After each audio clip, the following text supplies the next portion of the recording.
wala haula wala quwata illa billah amma ba'du. Alhamdulillah, para pendengar Radio Muslim rahimani wa rahimakumullah, kaum muslimin yang rahmati Allah Ta'ala. Insyaallah kita melanjutkan pembahasan kita dari kitab Fadlul Islam, dan kita masih berbicara tentang beberapa riwayat yang beliau bawakan di sini yang menegaskan tentang hakikat Islam itu sendiri, yaitu al-istislamu lillahi bitauhid wal inqiyadu lahu bitta'ah wal bara'atu minasyirki wa ahli. Islam itu adalah berserah diri, pasrah total kepada Allah dengan dasar tauhid. Al-Islam, al-istislam, ini kepasrahan kita kepada Allah tegak di atas dasar tauhid.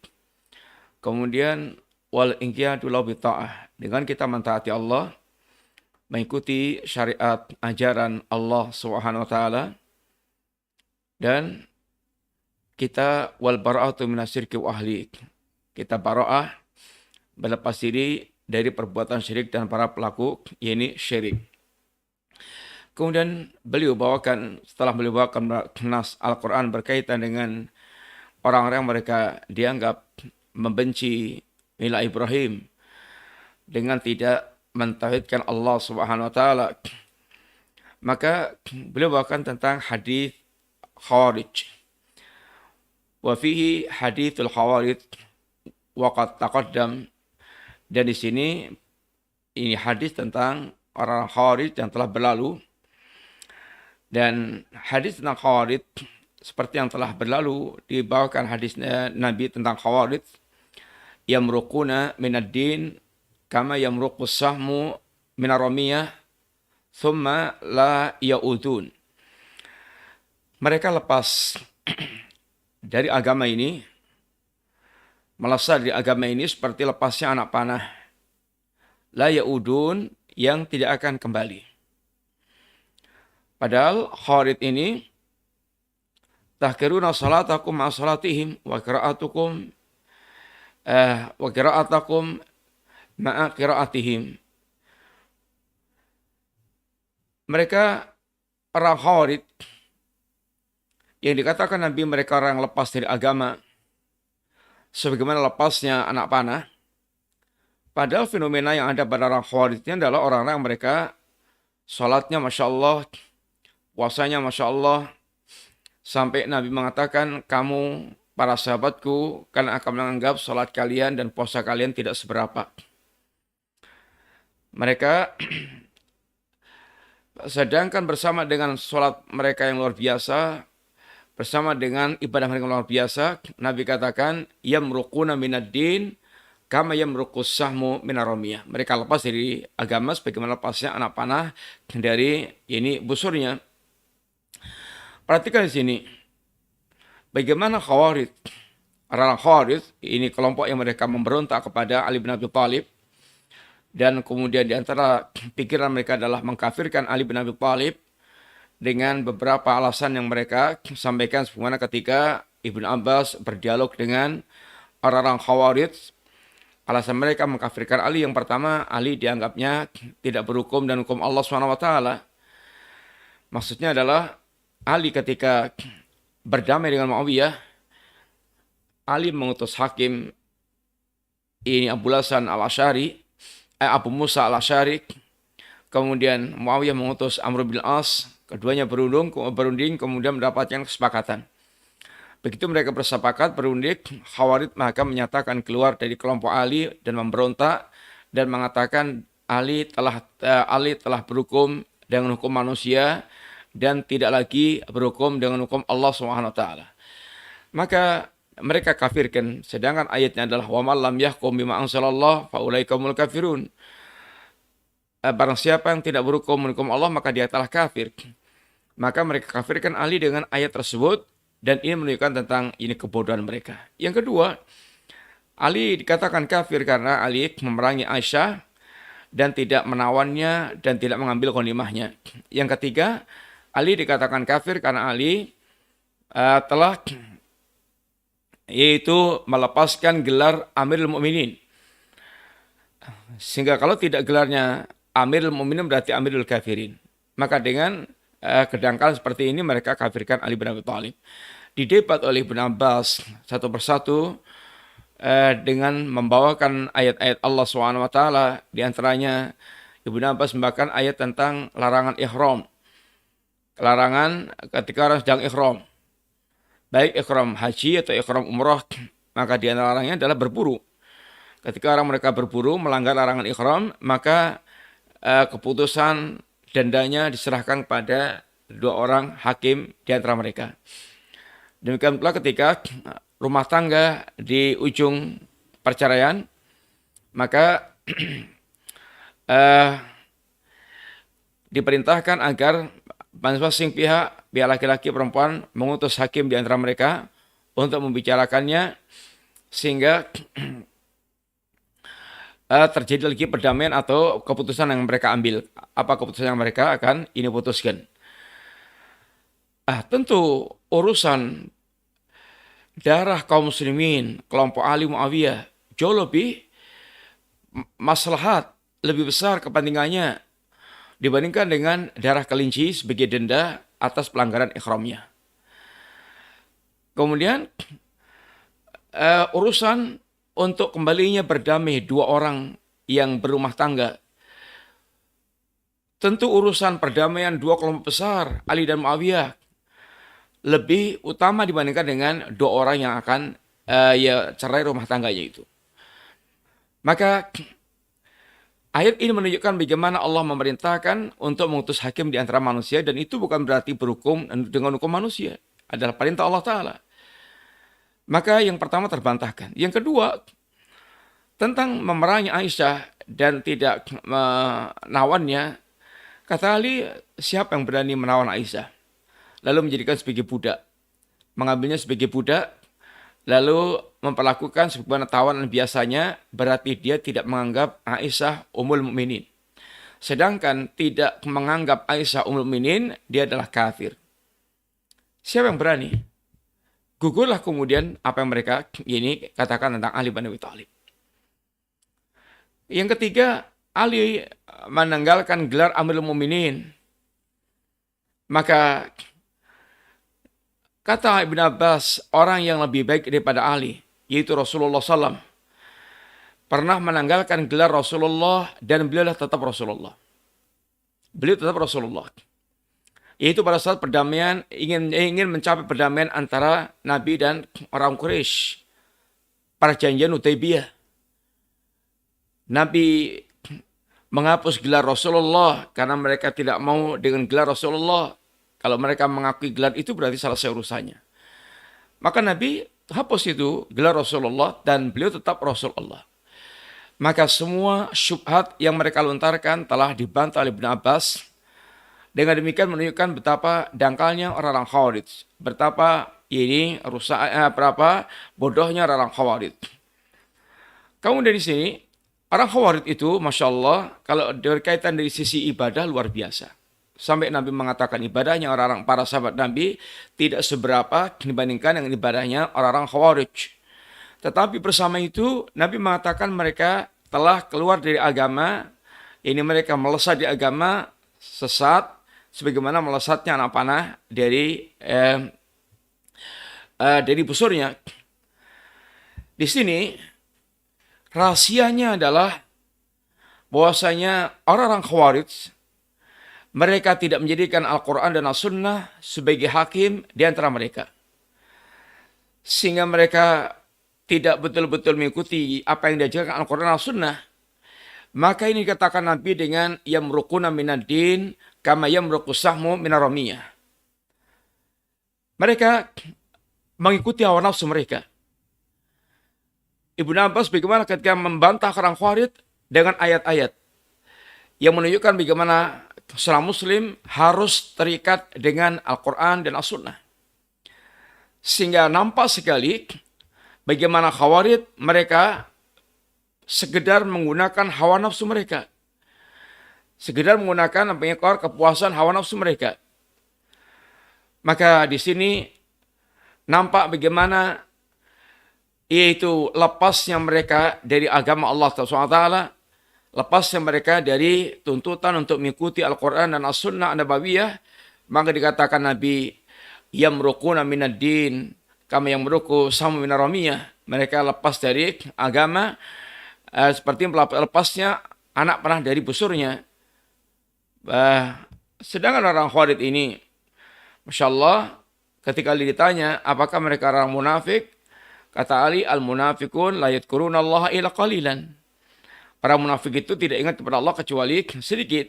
Sedangkan wa'hula, orang-orang Khawarij, yadhkuruna Allah katsiran, nampak zikirnya sangat banyak. Nampak dohirnya zikirnya sangat banyak.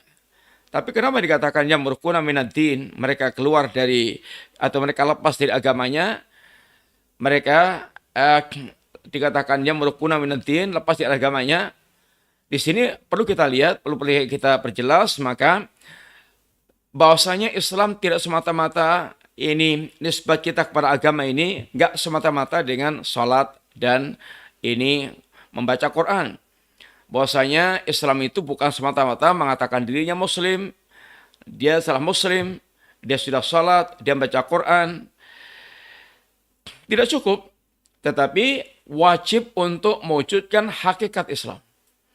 Hakikat Islam yaitu al-istislamu lillahi bitauhid. Bagaimana dia pasrah kepada Allah, tunduk dan patuh kepada Allah dengan dasar tauhid. Sehingga hakikat Islam adalah tauhid. Bagaimana betul-betul mewujudkan penghambaan ubudiyah yang totalitas kepada Allah SWT tanpa menyekutukan Allah dengan apapun.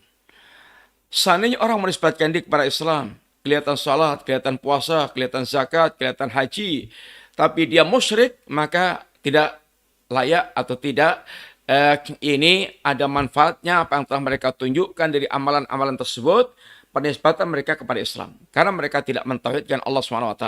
Demikian pula, Islam itu al-inqiyadu bitta'at.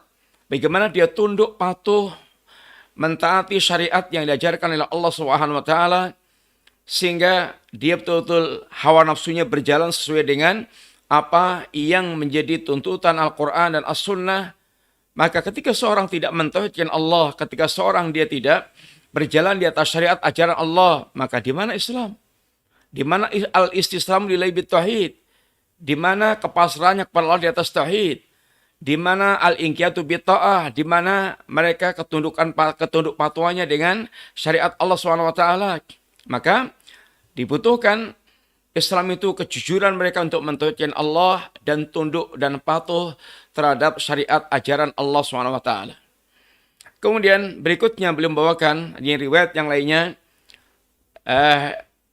wa fi sahih annahu sallallahu alaihi wasallam qala, Nabi bersabda dalam riwayat yang sahih, inna ala abi fulan laisu li bi auliya wa innama auliyai al-muttaqun.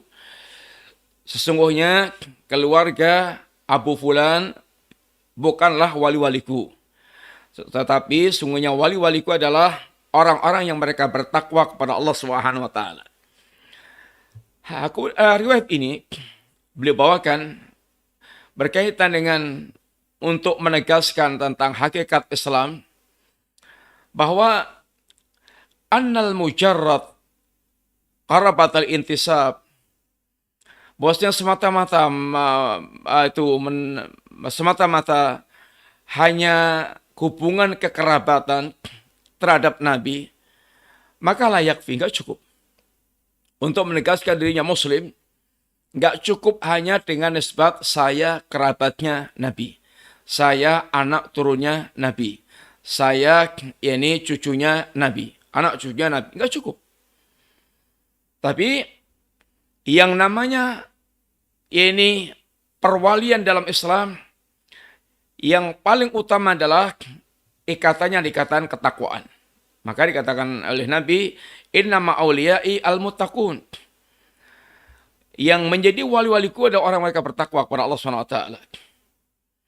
Maka lihatlah bagaimana Allah memutuskan pernasaban ketika di akhirat kala hubungan nasab-nasab tidak lagi bermanfaat kecuali orang mereka memiliki ketakwaan.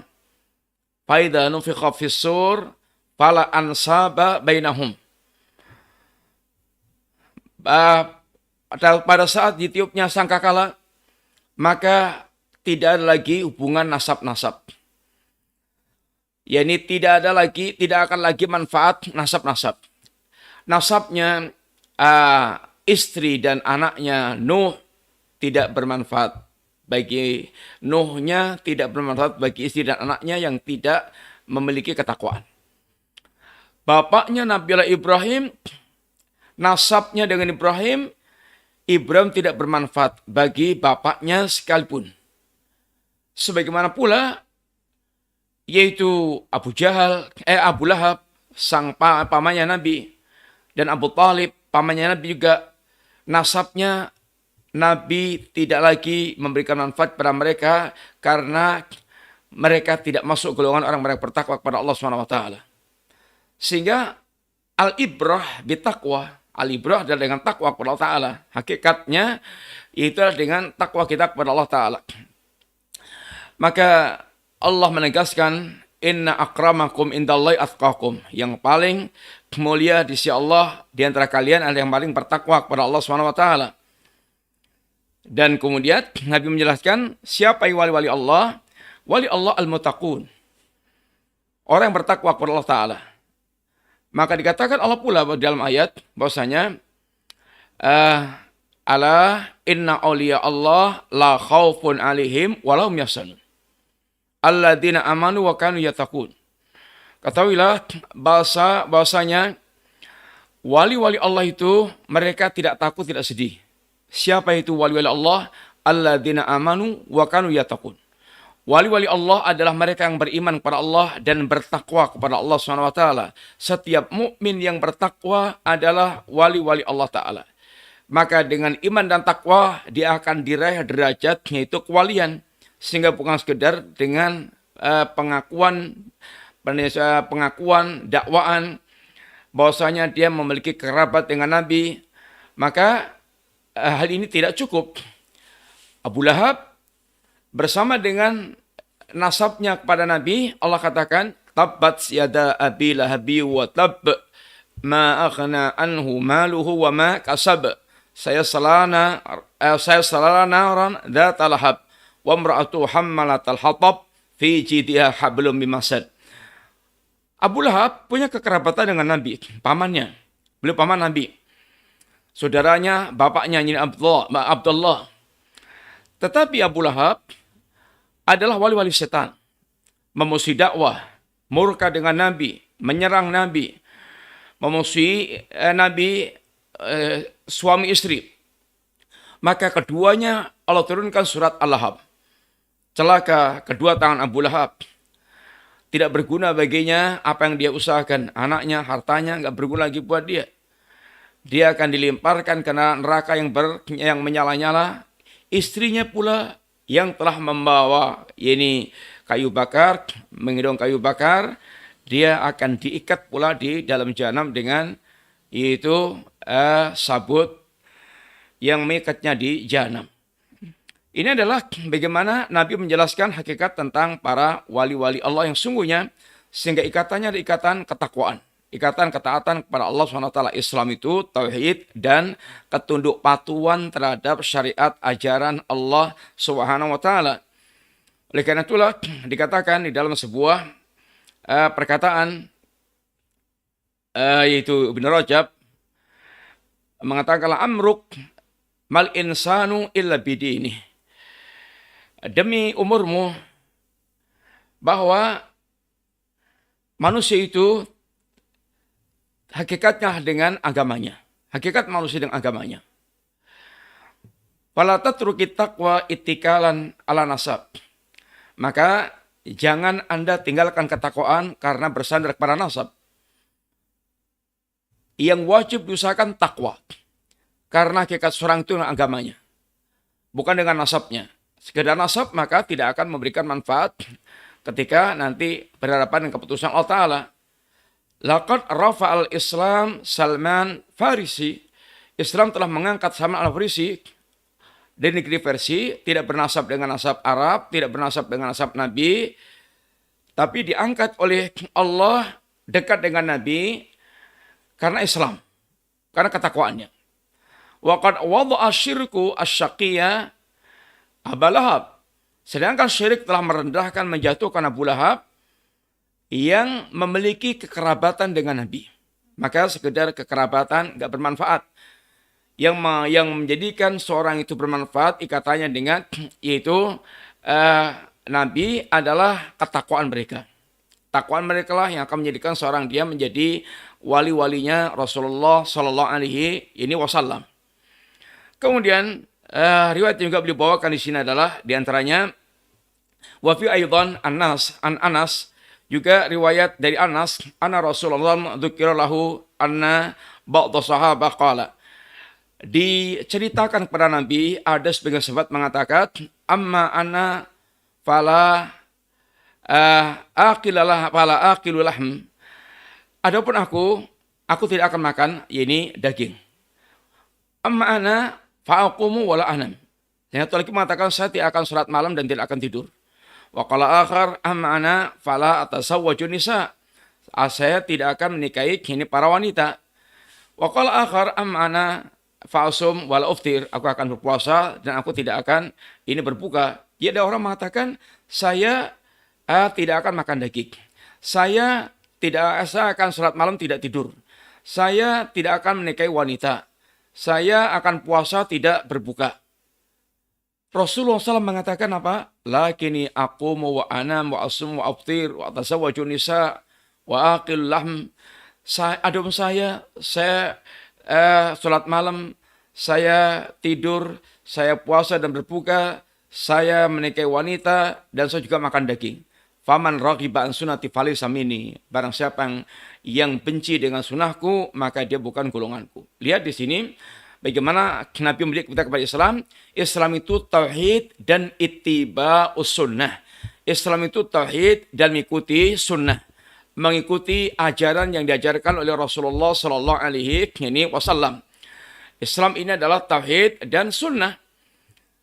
Para sahabat ini, Masya Allah, maka dikatakan oleh beliau, fata'ammal idha kana ba'du sahabah arada tabattulil ibadah qabla qila fihi hadal kalam al-ghalid wa sumiya fi'luhu ruhuban ani sunnah fama dhannuka bi ghairi hadha minal bid'ah wa ma dhannuka bi ghairi sahabah.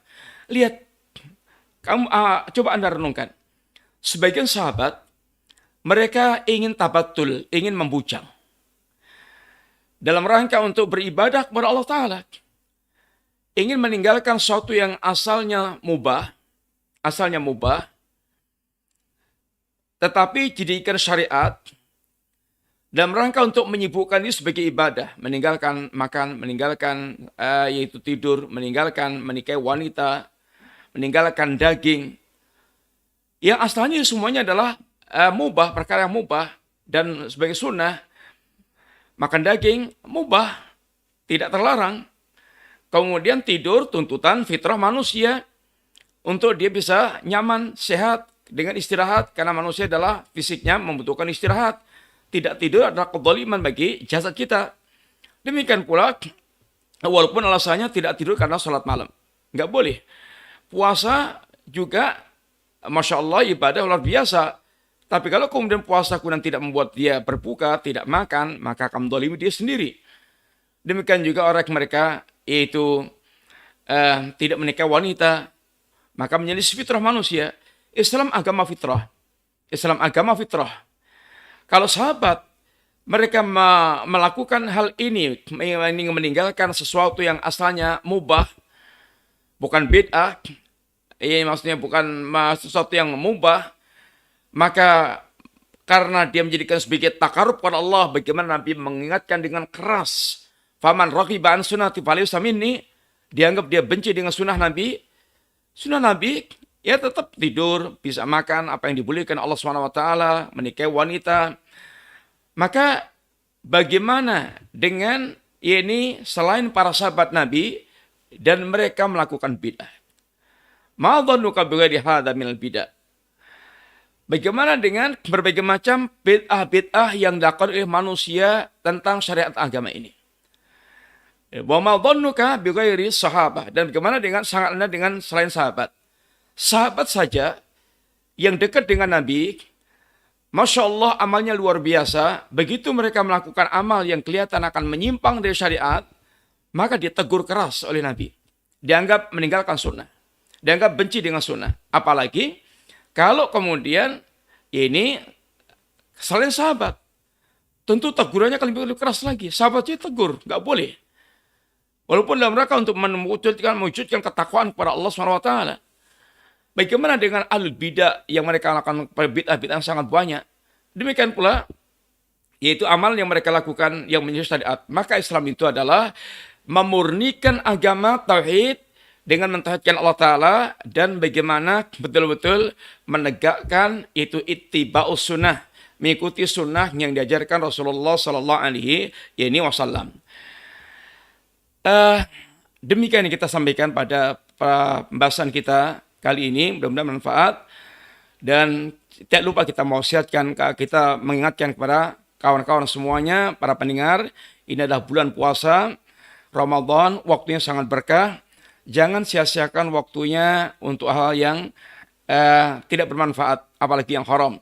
Sibukkan dengan ketaatan-ketaatan kepada Allah SWT. Waktu kita sangat berharga sekali di bulan Ramadan ini, maka jangan sampai ada waktu lewat yang sia-sia, yang tidak bermanfaat. Sibukkan dengan baca Quran, dengan berzikir kepada Allah SWT.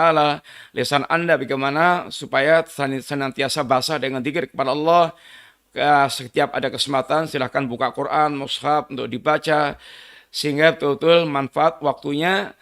Tentu juga dengan tidak meninggalkan pekerjaan rutin yang kita miliki. Kita punya tanggung jawab keluarga, kita punya urusan kehidupan yang ada, maka tunaikan semuanya karena Allah SWT. Semoga Allah berkahi kita semuanya. Dan jazakumullahu khairan. Wassalamualaikum warahmatullahi wabarakatuh.